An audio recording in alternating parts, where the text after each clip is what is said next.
औरत का फैसला। नैतिक मूल्यों से ये कहानी भले ही आपको इंसाफ करती ना दिखे, लेकिन जिम्मेदारियों की नजर से देखेंगे तो शायद कुछ समझ में आए। ये क्या है बहू, सुबह से घर का काम करती रहती है, फिर ऑफिस जाती है और बच्चों में लगी रहती है। अरे ऑफिस क्यों नहीं छोड़ देती, या फिर घर के लिए कोई नौकरानी रख ले। कैसी बात कर रही है माँ, जानती तो है ना अभी इनके ऊपर कितना लोड है। थोड़ा ही सही मदद कर देती हूँ तो अच्छा लगता है, और अभी उनको मेरे पैसे की जरूरत भी तो है। सुधा चंदर को बचपन से प्यार करती थी। एक ही मोहल्ले में खेल कूद कर बड़े हुए दोनों। जहाँ सुधा संपन्न परिवार से थी तो वहीं चंदर का परिवार आर्थिक परेशानियों से जूझता ही रहा। लेकिन सुधा की जिद के आगे किसी की नहीं चली। सुधा कल ऑफिस जल्दी जाना है और 2 दिन के लिए गुजरात ऑफिस के काम से भी जाना होगा। अरे कैसी बात कर रहा है बेटा, बहू को अगले महीने बच्चा होने वाला है, इस वक्त तो उसके साथ है। अरे कोई बात नहीं ना माँ, उनको जरूरी काम होगा, वरना मेरा चंदर ऐसे वक्त में मुझे छोड़कर कभी नहीं जाता। चंदर सुबह घर से निकलता तो आधी रात को घर में घुसता, वो भी शराब के नशे में। चंदर की माँ उसे खूब समझाती। अरे माँ, देख रही हो ना कितना कर्जा है सर पर, काम करना पड़ता है। दिन रात काम नहीं करूँगा तो घर कैसे चलेगा। अरे लेकिन बहू को भी तो देख लिया कर, इस हालत में भी घर का बाहर का सारा काम करती है। चंदर तो जैसे माँ की बात सुनकर भी अनसुना कर देता है। ऑफिस के बाद चंदर का फोन माँ के पास आता है। माँ, वो ऑफिस के काम से आज रात के लिए पास के शहर के ऑफिस जाना पड़ रहा है, कल सुबह आ जाऊंगा। सुधा रात को कमरे में सो रही होती है कि उसके पेट में दर्द होता है। सुधा चंदर को वीडियो कॉल करती है। इनको फोन कर लो, शायद कुछ आराम मिले। लेकिन 10 बार फोन करने पर भी वो सुधा का फोन नहीं उठाता। ऑफिस के काम से गए हैं, हो सकता है बिजी हो। कितनी मेहनत कर रहे हैं हम लोगों के लिए। सुधा सो तो जाती है, लेकिन अकेले उसे कमरे में डर लगता है। अगले रोज चंदर घर आता है, जहाँ सुधा ऑफिस जाने के लिए तैयार हो रही थी। तुम आज भी ऑफिस जाओगी? कल रात भर तो ड्यूटी की है, थक जाओगे, छुट्टी ले लो ना।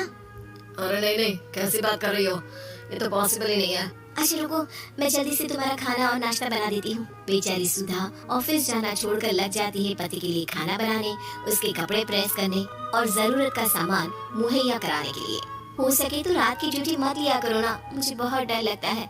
अरे यार क्या है, तुम तो ऐसे बिहेव कर रही हो कि तुम ही अकेली हो जिसे बच्चा होने वाला है। इतने लोगों के पति जो काम के सिलसिले में बाहर होते हैं, उनका क्या। सुधा को चंदर के मुंह से ये बातें अजीब लगती है। अरे हुआ क्या है तुमको? पहले तो तुम मेरा कितना ख्याल रखते थे, मेरे पास रहते थे, मेरी दवा से लेकर खाने पीने तक का सारा ख्याल। और अब इस बार तो तुम एक दफा भी मेरे साथ डॉक्टर के पास नहीं आए, क्यों? अरे पागल हो गई हो क्या, पागल वाली बात कर रही हो। काम धंधा देखो या फिर तुम्हें लेकर टहलता फिरो। और मुझे इस शुक्रवार की रात को काम से निकलना है, सोमवार आऊंगा।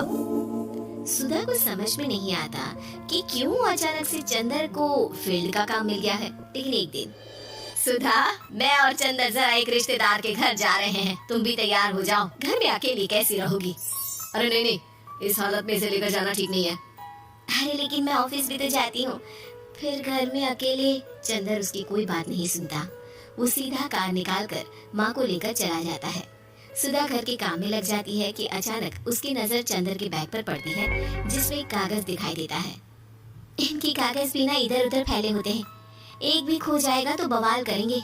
लेकिन जैसे ही सुधा वो कागज खोल कर देखती है तो वो सदमे में आ जाती है। दरअसल वो कागज नहीं, बल्कि चंदर और उसके ऑफिस में काम करने वाली लड़की चांदनी की गोवा की टिकट होती है। सुधा चंदर के बैग को खोल कर देखती है तो उसे होटल के बिल से लेकर महंगे गिफ्ट्स और दूसरे शहरों के टिकट मिलते हैं। सुधा को समझते देर नहीं लगती कि उसका पति किसी और लड़की के साथ है। चंदर के आने पर सुधा उससे बात करती है। अरे नहीं नहीं, ऐसा कुछ नहीं है, तुमको गलत फहमी हो गई है। लेकिन जब सुधा के सवाल तीखे हो जाते हैं तो चंदर को अपनी गलती माननी पड़ती है और वो सुधा से माफी मांग लेता है। सुधा फैसला कर लेती है कि वो चंदर को छोड़ देगी। बच्चे और सामान को लेकर वो घर से निकल ही रही होती है कि सास उसे रोकती है। कहाँ जाएगी बेटा, रुक जा। चंदर को सुधा का जाना खल नहीं रहा था। वो झूठे मुंह भी उसे रोकने की कोशिश ही नहीं कर रहा था। सुधा चंदर को देखती है और मायके चली जाती है।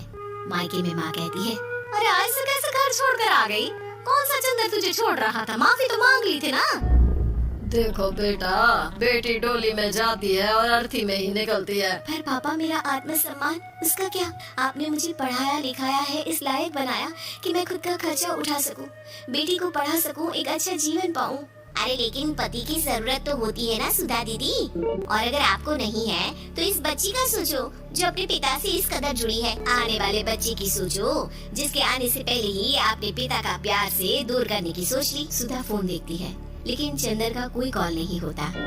वो समझ नहीं पाती कि अपने आत्म सम्मान के बारे में सोचे या बच्चों के बारे में। मम्मी, हम नाना नानी के घर से दादी और पापा के पास कब जाएंगे? नहीं जाएंगे बेटा, अब यहीं रहेंगे। नहीं मम्मी, मैं पापा के पास जाऊंगी। मुझे दादी के साथ रहना है। और मेरे साथ? हाँ, आपके साथ भी तो सबके साथ माँ। देखो सुधा दीदी, आपके सर पर पिता का साया होना जरूरी होता है। अपने घमंड के लिए पिता और बेटी को अलग मत करो। सुधा अब सामान उठाकर अपने ससुराल जाने लगती है, लेकिन मन में सवाल रह जाता है कि जिसे दुनिया घमंड समझ रही है वो उसका आत्मसम्मान था। चंदन ने माफी जरूर मांग ली, लेकिन कभी ये एहसास नहीं दिलाया कि वो सिर्फ उसी का है।